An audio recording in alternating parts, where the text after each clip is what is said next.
nombre es Andrea Alejandrina Sara Sánchez y yo les hablaré sobre la anatomía del tórax, entre otros temas. El tórax está conformado por 12 pares de costillas, es el esternón y 4 articulaciones importantes. Las costillas cuentan con una cabeza, una parte superior e inferior que conforman las carillas articulares para el cuerpo vertebral. Como consiguiente tiene el tubérculo, una escarilla articular, un ángulo, un surco costal y un cuerpo. La cabeza se articula con la fosita costal inferior del cuerpo vertebral, ubicado por encima, y con la fosita costal superior del cuerpo de su propia vértebra. En el tubérculo se articula con la apófisis transversa. Una vez sabiendo esto, podemos empezar con los 12 pares de costillas, que van del 1 al 7, del 8 al 10 y la 11 y 12. La costilla del 1 al 7 se articula con el esternón y recibe el nombre de costillas verdaderas, que van en la parte superior. Luego en la parte media encontramos las costillas del 8 al 10 que se articulan con los cartílagos costales de las costillas. Estas se sitúan por encima de ellas y llevan el nombre de costillas falsas. Y como consiguiente tenemos a la 11 y 12, que son las últimas, las cuales se articulan solo con una vértebra y llevan el nombre de costillas falsas.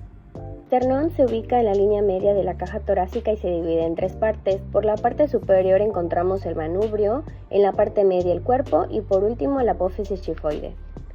Entre el manubrio y el cuerpo encontramos la faceta demi, que se articula con parte de la primera costilla, y en el cuerpo encontramos la faceta, la cual se articula con la parte de la cuarta costilla. Son 4 articulaciones importantes. La primera es la articulación condroesternal, la cual es la unión entre el esternón y la costilla. Como consiguiente tenemos la articulación costocondral, la cual es la consiguiente. Y tenemos la articulación costovertebral, la cual es la cabeza de la costilla con el cuerpo de la vértebra. Y como último tenemos la articulación costotransversal, que es su tuberosidad de la costilla con el vértice de la apófisis transversa. El sistema respiratorio está conformado por la nariz, la faringe, la laringe, la tráquea, los pulmones. En los pulmones se subdividen en bronquios primarios, secundarios, terciarios. Luego tenemos los bronquiolos y los alvéolos. Como podemos ver en la imagen, así va la sucesión y les hablaré un poquito acerca de ellos. La función de la nariz es filtrar y calentar el aire y humedecer el aire antes de que éste entre a los pulmones. La nariz se relaciona con la faringe por medio de un conducto el cual permite que el oxígeno entre y sea parte fundamental de la respiración. Como podemos observar en las imágenes, tenemos la anatomía, el cual está conformado por un seno esfenoidal, un cornete superior, medio, un tabique nasal, una fosa nasal, un cornete inferior, un seno frontal, un seno esfenoidal, un seno etmoidal y un seno maxilar. La faringe, su función es conectar la cavidad nasal y la cavidad oral con la laringe y el esófago. Esta tiene 2 funciones, una es en el sistema respiratorio y otra en el sistema digestivo. Su relación es porque la laringe se une a la faringe y el esófago. Estos forman parte del aparato digestivo y del respiratorio, el cual permite la deglución, fonación y respiración. Como podemos ver, tenemos la anatomía de la faringe, que está conformada por la nasofaringe, orofaringe, hipofaringe, y podemos observar cómo se relaciona la cavidad nasal con la cavidad oral y cómo se ve posteriormente el esófago, la tráquea, y en la parte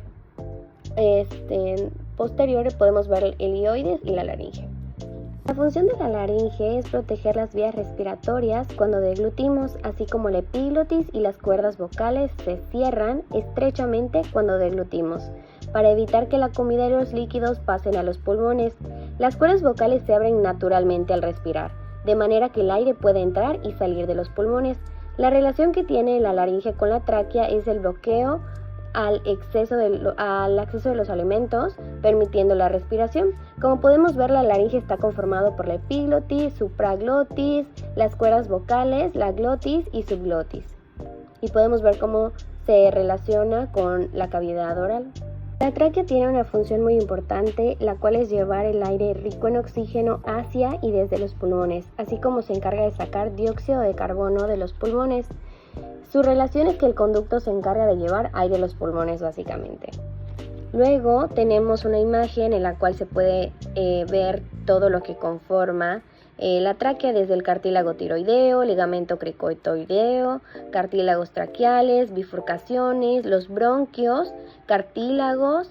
Igual tenemos los ligamentos anuales y los cartílagos cricoides. Los pulmones tienen dos funciones. La principal es obtener oxígeno del aire que entra al cuerpo y la segunda es eliminar dióxido de carbono.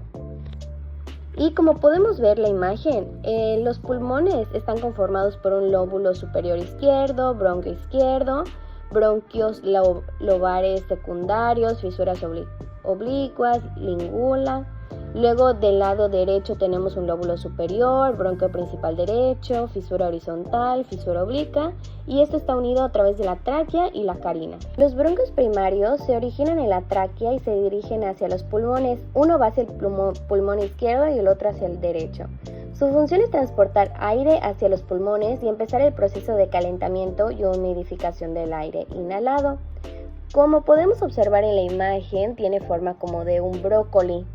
Y en la imagen podemos ver que el bronquio principal izquierdo es largo, tiene menor diámetro, lo cual lo hace más delgado y va de forma horizontal. En cambio, el bronquio principal derecho es corto, tiene un mayor diámetro, por lo cual es más ancho y va de forma vertical. La función del bronquio secundario es llevar el aire a los lóbulos pulmonares y continuar el proceso de filtración y humidificación. Este se ramifica a partir de los bronquios primarios en cada pulmón. El número de bronquios secundarios coincide con el número de lóbulos.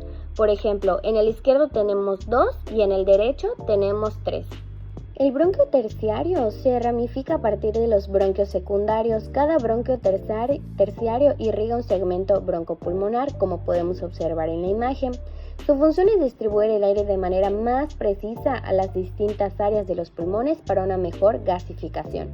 Como podemos ver en la imagen, todos son bronquios terciarios, pero cada uno tiene se dirige hacia un lugar. Por ejemplo, en los bronquios terciarios apicoposteriores, luego tenemos los bronquios terciarios segmentarios anterior izquierdo, luego tenemos los bronquios terciarios segmentario lingual superior, luego tenemos el lingual inferior y así sucesivamente. Los bronquiolos se ubican dentro de los pulmones a los que llega a través de los bronquios. Existen dos tipos. Los primeros son los conductores, que solo conducen el aire, y de segundo tenemos los respiratorios, que igual conducen el aire pero que contienen alvéolos. Su función es permite que el aire pase de la tráquea a los alvéolos, o sea, como que es un transporte. Y como podemos observar en la imagen, se divide en izquierdo y derecho y solo tienen una diferencia, que en el derecho podemos encontrar superior, medio e inferior, y en el lado izquierdo solo podemos encontrar la parte superior e inferior. Y tiene un bronquio principal derecho, así como uno izquierdo. Los alvéolos se encuentran al final de los bronquiolos, que son las vías respiratorias más pequeñas de los pulmones. Su función es durante la respiración. El oxígeno entra al alvéolo y pasa a la sangre, que lo lleva a los tejidos del cuerpo. Su estructura es que cada alvéolo está rodeado por una malla de vasos sanguíneos muy pequeños llamados capilares. Como podemos observar en la imagen, tenemos a los alvéolos cerca de los capilares: vena pulmonar, arteria pulmonar, glándula mucosa, revestimiento mucoso, conducto alveolar y saco alveolares. Como podemos observar, es muy importante los alvéolos porque están en contacto con venas y arterias que son fundamentales. El corazón pesa entre 200 y 425 gramos. Esto va a depender de la altura, el peso y el sexo de cada persona. Su ubicación es que se encuentra dentro del esternón, delante del esófago, la aorta y la columna vertebral y sobre el diafragma. Su función es bombear la sangre oxigenada a los órganos del cuerpo. El corazón se divide en dos cavidades, en las aurículas y en las cavidades como tal. Las aurículas son cámaras superiores del corazón y su función es recibir sangre y bombearla hacia los ventrículos. Las aurículas derecha e izquierda se diferencian en la sangre que reciben, ya que la aurícula derecha recibe sangre desoxigenada del cuerpo, mientras que la aurícula izquierda recibe sangre oxigenada de los pulmones. Se podría decir que la desoxigenada es sangre como sucia o mala, y la oxigenada es limpia, o sea, es limpio y puro, por decir, ¿no? En las cavidades, las cámaras son cámaras inferiores del corazón y su función es bombear sangre hacia los pulmones. El ventrículo derecho bombea sangre desoxigenada a los pulmones, mientras que el ventrículo izquierdo bombea sangre oxigenada al organismo. Como podemos observar en la imagen, tenemos la aurícula derecha, entra la sangre por medio de una válvula al ventrículo derecho y así sucesivamente. Capas del corazón son 3. La primera, o sea, la de hasta arriba, es el endocardio. Es la capa interna del corazón que recubre las cámaras y las válvulas.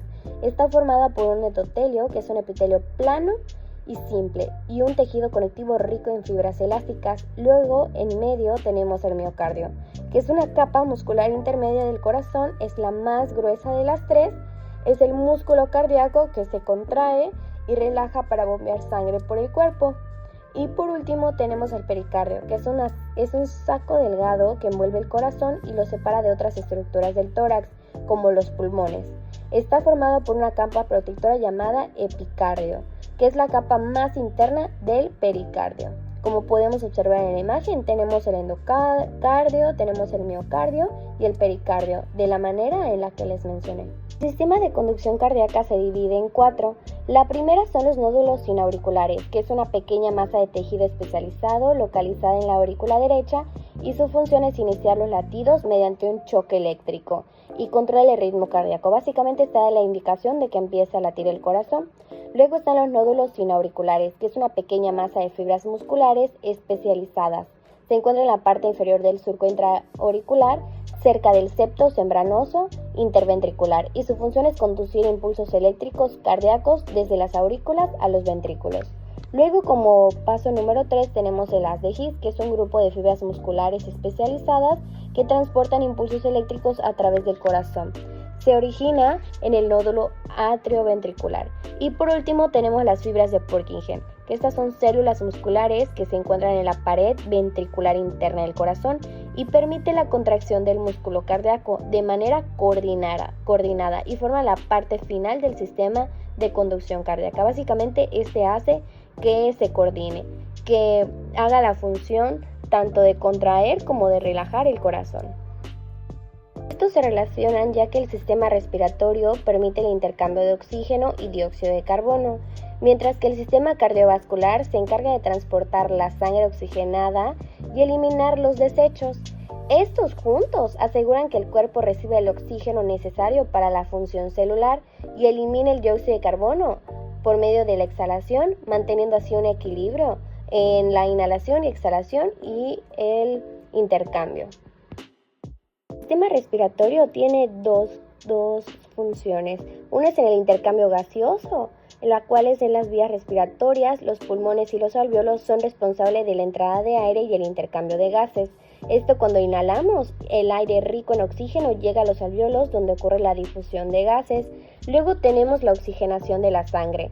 En los alvéolos, el oxígeno del aire pasa a la sangre en los capilares pulmonares, mientras que el dióxido de carbono se difunde desde la sangre hacia los alvéolos para ser exhalado. El sistema cardiovascular es mediante el ciclo de oxigenación en el cual, durante la inhalación, el oxígeno entra en los pulmones y se difunde en la sangre. Esta sangre oxigenada es llevada al corazón donde se bombea al resto del cuerpo, mientras que en la eliminación de dióxido de carbono, la sangre que regresa al corazón desde el cuerpo transporta dióxido de carbono.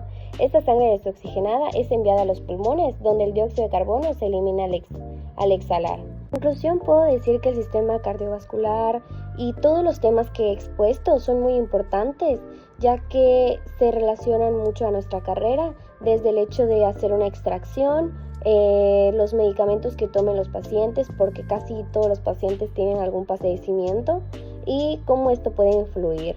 Desde el hecho de hacer una extracción, cuánta anestesia aplicar, qué y cómo funciona el cuerpo cuando entra en paro o en choque. Eso igual es muy interesante de saber, y pues esto nos puede ayudar bastante para entender un poquito mejor sobre todo nuestro cuerpo, ¿no? Sobre todo porque estamos muy relacionados a ellos todos los días.